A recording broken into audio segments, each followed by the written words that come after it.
ஒரு கார்த்திகை மாத கருக்கிருட்டு.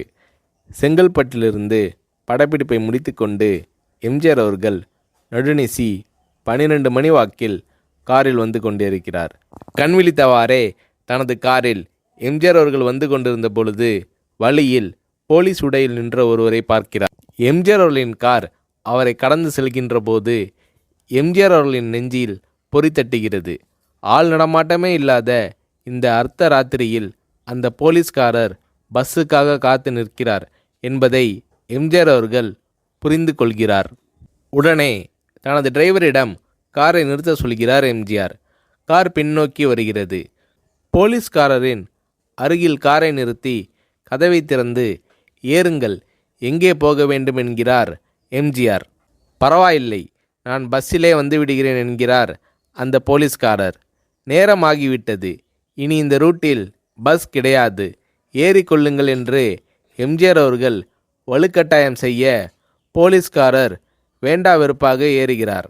காரின் உள்ளே லைட் போட்டு சாப்பிட்டீங்களா என்று கேட்டுக்கொண்டே தனது சீட்டுக்கு பின்னால் இருந்த பிஸ்கெட் பழங்களை எடுத்து கொடுக்கிறார் எம்ஜிஆர். இப்படி ஓசியில் பயணம் செய்வதே எனக்கு உடன்பாடில்லை. இன்னும் நீங்கள் உண்ண சொல்லி வேறு என்னை இழிவுபடுத்தாதீர்கள் என்று போலீஸ்காரர் மறுக்கிறார். எம்ஜிஆர் அவர்கள் பூரிக்கிறார். இருப்பவனிலிருந்து இல்லாதவன் வரை படித்து பதவியில் இருக்கும் எத்தனையோ பேர் எனக்கு அது வேண்டும் இது வேண்டும் என்று எம்ஜிஆர் அவர்களிடம் வேண்டியதை பெற்று செல்கிறார்கள். ஆனால் சாதாரண பொறுப்பில் இருக்கும் இந்த போலீஸ்காரரின் நேர்மை எம்ஜிஆர் அவர்களை மெய்சிலிர்க்க வைத்துவிட்டது. எம்ஜிஆர் அவர்களின் கார் கத தூரத்தில் வந்து கொண்டிருந்தாலும் காரின் நிறத்தையும் ஒளியையும் மனம் கமலும் ஓடிக்கான் வாசனையையும் வைத்து இது எம்ஜிஆர் அவர்களின் கார் என்றும் கார் சென்ற தடத்தை தொட்டு வணங்குகின்ற அளவுக்கு புகழுடன் திகழ்ந்த நேரம் அது. அரை மணி நேரம் கார் சென்று கொண்டிருக்கிறது. ஆனால் அதுவரை எம்ஜிஆர் அவர்களை பற்றி பெரிதாக போற்றி புகழ்ந்து பேசாமல் அந்த போலீஸ்காரர் வந்ததே புரட்சித் தலைவர் எம்ஜிஆர் அவர்களுக்கு அந்த போலீஸ்காரர் மீது மரியாதையை கூடுதலாக்கியது. நான் தான் எம்ஜிஆர் என்கிறார் எம்ஜிஆர். கேள்விப்பட்டிருக்கிறேன் என்கிறார் அந்த போலீஸ்காரர். பொன்மனச்செம்மல் எம்ஜிஆர் அவர்களின் முகத்தில் கோபம் இல்லை, பதிலுக்கு பொன்முறுவல் மலர்கிறது. என் படங்களை பார்த்து இருக்கிறீர்களா என்று கேட்கிறார் எம்ஜிஆர். நான் சினிமாவே பார்ப்பதில்லை என்கிறார் அந்த போலீஸ்காரர். புரட்சித் தலைவர் எம்ஜிஆர் அவர்கள் இன்னும் பிரமிக்கிறார். இப்போது கார் சத்தத்தை தவிர ஒரே நிசப்தம்.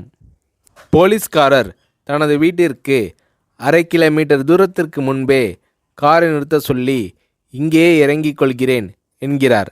ஏன், நீங்கள் குறிப்பிட்ட அந்த விலாசம் இன்னும் 1/2 கிலோமீட்டர் தூரம் இருக்கிறதே என்கிறார் எம்ஜிஆர். சாதாரண போலீஸ் உத்தியோகத்தில் இருக்கும் நான் காரில் வந்து இறங்கினால் என் வீட்டிற்கு அருகில் உள்ளவர்கள் என்னை தவறாக நினைத்து கொள்வார்கள். இதுவரை இப்படி நான் யார் காரிலும் ஓசியில் வந்து பழக்கமில்லை. நீங்கள் இவ்வளவு தூரம் செய்த உதவிக்கு நன்றி என்கிறார் அந்த போலீஸ்காரர். புரட்சித் தலைவர் எம்ஜிஆர் அவர்கள் அதற்கு மேல் எதுவும் பேசவில்லை. அவர் எந்த போலீஸ் ஸ்டேஷனில் பணிபுரிகிறார் என்பதை மட்டும் கேட்டு தெரிந்து கொண்டு கிளம்புகிறார்.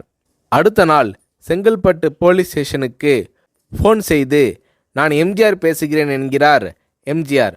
ஃபோனை எடுத்த டிஎஸ்பி உதறலோடும் உற்சாகத்தோடும் தலைவரே வணக்கம் என்கிறார். இரவு சந்தித்த போலீஸ்காரரை பற்றி விசாரிக்கிறார் எம்ஜிஆர். அந்த டிஎஸ்பி சொல்கிறார், நீங்கள் குறிப்பிடும் அவர் இன்று விடுப்பில் இருக்கிறார். அவர் கையூட்டு வாங்காதவர், கடமை தவறாதவர், காவல்துறையின் நேர்மைக்கு இவரே இலக்கணம். வெற்றிலை பாக்கு, பீடி, சிகரெட் போன்ற போதை வஸ்துக்கள், நாடகம், சினிமா போன்ற பொழுதுபோக்கு அம்சங்களையெல்லாம் இவர் அறியாதவர். கல்யாண வயதில் உள்ள 3 பெண்களையும் கரை சேர்க்க முடியாமல் கஷ்டத்தில் இருக்கிறார் என்கின்ற விபரம் டிஎஸ்பியால் எம்ஜிஆர் அவர்களுக்கு சொல்லப்படுகிறது. அவரை நாளை என் தோட்டத்திற்கு வர சொல்லுங்கள் என்கிறார் எம்ஜிஆர். கேட்டுக்கொண்ட டிஎஸ்பி, உங்களோடு ஃபோனில் ஆளுக்கு ஒரு வார்த்தை பேச இன்ஸ்பெக்டர், சப் இன்ஸ்பெக்டர் உட்பட எல்லோரும் ஆசைப்படுகிறார்கள். ஃபோனை அவர்களிடம் கொடுக்கலாமா என்கிறார். எம்ஜிஆர் அவர்கள் கொடுங்கள் என்கிறார். பேசுகிறார். அந்த போலீஸ் ஸ்டேஷனே புண்ணியம் பெற்றதாக மகிழ்ச்சி அடைகிறார்கள் அந்த போலீஸ்காரர்கள். மறுநாள் அந்த போலீஸ்காரர் ராமவரம் தோட்டத்திற்கு அழைத்து வரப்படுகிறார். அவரிடம் பேப்பரில் மடித்த பெரிய பணக்கட்டை கொடுத்து, இதை வைத்து உங்கள் பெண்களின் கல்யாணத்தை நடத்துங்கள் என்கிறார் எம்ஜிஆர். போலீஸ்காரர் மறுக்கிறார். நான் ஏதாவது உங்களிடம் காரியமாற்ற சொல்லி அதற்காக கொடுத்தால் அது தவறு. என்னால் ஆக வேண்டியது உங்களுக்கும், உங்களால் ஆக வேண்டியது எனக்கும் எதுவும் இல்லை.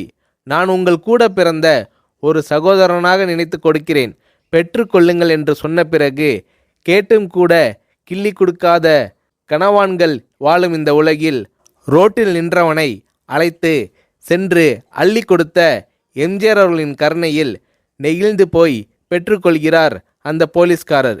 பிறகு ஒரு தேதியில் புரட்சித் தலைவர் எம்ஜிஆர் அவர்களே சென்று அந்த போலீஸ்காரரின் 3 பெண்களின் திருமணத்தையும் நடத்தி வைத்து வாழ்த்தி இருக்கிறார்.